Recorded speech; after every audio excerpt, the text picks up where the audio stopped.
For today's video guys, meron tayong share na isang knowledge na naman guys, o isang idea about dito sa mga rice cooker, yung lagi natin ginagamit guys sa ating mga bahay. So ito guys, ang naging problema nito, so nakakook lang siya lagi, ayaw niyang mag-warm. So dapat pag nagsaksak tayo nito sa ating mga outlet ng ganitong mga rice cooker, so dapat naka-warm siya agad. Tapos pag nilagyan natin dito siya ng load, once na binaba natin to ang switch nya, so saka siya lilipat dito sa cook, dito sa kulay red na indicator.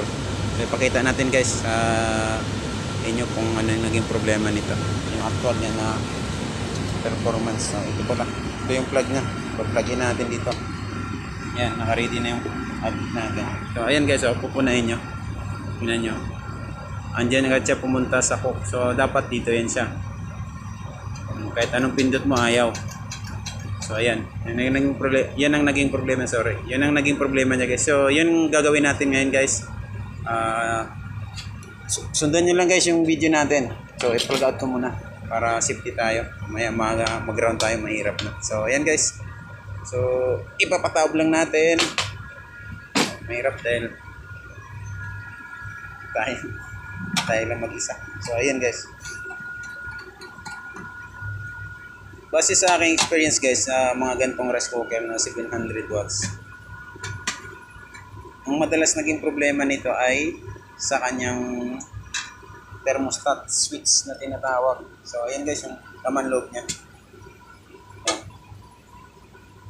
So, ito guys yung tinatawag natin na thermostat switch. So, sa mga malalaking rice cooker hindi mawawala to. Pero actually sa akin kasi guys, hindi pa ako naka-encounter ng mas malaki na mga rice cooker. Pinakamalaki kong na-repair is 700 watts. So ito guys, actually na-repair ko na siya dati.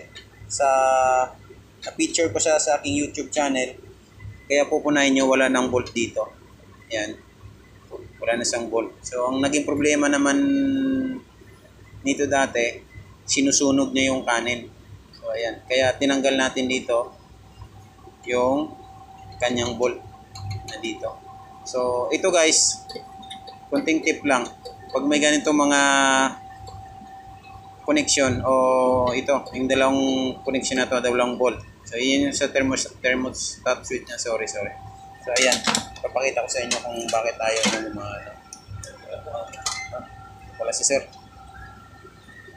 Ayan.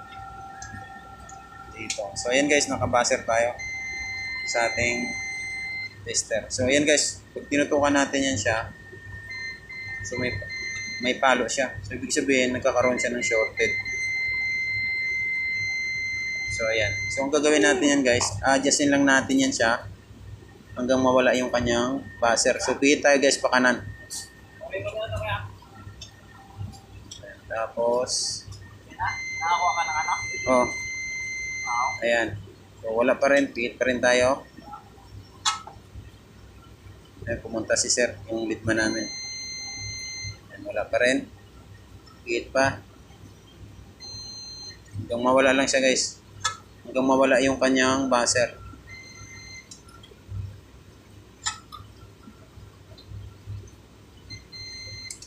Higit pa. Pumasok na yung ano natin. Pumasok na yung tester natin. Sorry. So ayan guys. Yan, nawala na siya. So ibig sabihin, so okay na yan siya. Nag-lock na siya. Yan. Dagdagan pa natin ng konti.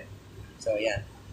So, dapat guys, pag ganyan, wala tayong marireading. Kung analog man yung gamitin natin na tester, dapat hindi mag-deflect yung ating needle ng tester natin pag analog. Pero pag digital naman, katulad nito, so, dapat hindi siya magbabaser. So, yan. Dapat ganyan siya guys, yung normal yan. No? Kaya ayaw niyang mag-warm dahil dito. Gumalaw dahil sa kakapindot-pindot ng ganun-ganun. Alam mo naman, pag nagprito, pinagpritoan kasi ito guys, 2 oras. Lapu-lapo pa yung pinrito, kaya medyo nasarapan siguro yung lapu-lapo. Joke lang. So ayan guys, dapat huwag natin ugaliin, huwag natin ugaliin na gawin nating prituhan tong ating mga rice cooker. Sayang naman guys, napakamahal pa naman ito. Kung maaari, kawali na lang tayo guys, okay? So ayan. So yun guys, subukan natin. Kung umubra ba yung experiment natin guys. Sana mubra. Yan guys. So i-plug in natin ulit. Nahaluan lang natin to ng joke dahil mahaba yung video natin guys. Huwag nyo lang guys i-pass forward dahil maiksi lang naman tong video ko. So 5 minutes, almost 5 minutes ko lang. So ayan guys, tingnan nyo. Ayan. Nag-warm siya. So ganyan dapat guys yung mga normal na operation ng ating mga rice cooker. So lilipat yan sa dito sa cook. Pag once na pindutin natin to. Yan katulad niyan, no. Oh, bitawan ko, babalik siya. Yan. Ipo-push ko siya pailalim. Pupunta siya sa cook tapos bibitawan ko na naman siya. Ayan. So ang gagawin natin ito. Lagyan natin guys ng tubig. So ayan guys. Lagyan natin ng tubig. Ay hindi, load pala. May tubig na yan. Ayan. Para malaman natin guys kung talagang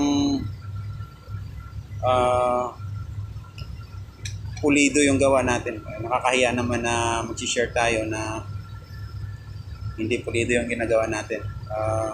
Para makatulong naman tayo sa iba. Ngayon guys, kung magustuhan nyo yung video na to, pwedeng paki-share naman sa iba para malayo pang marating ng ating video.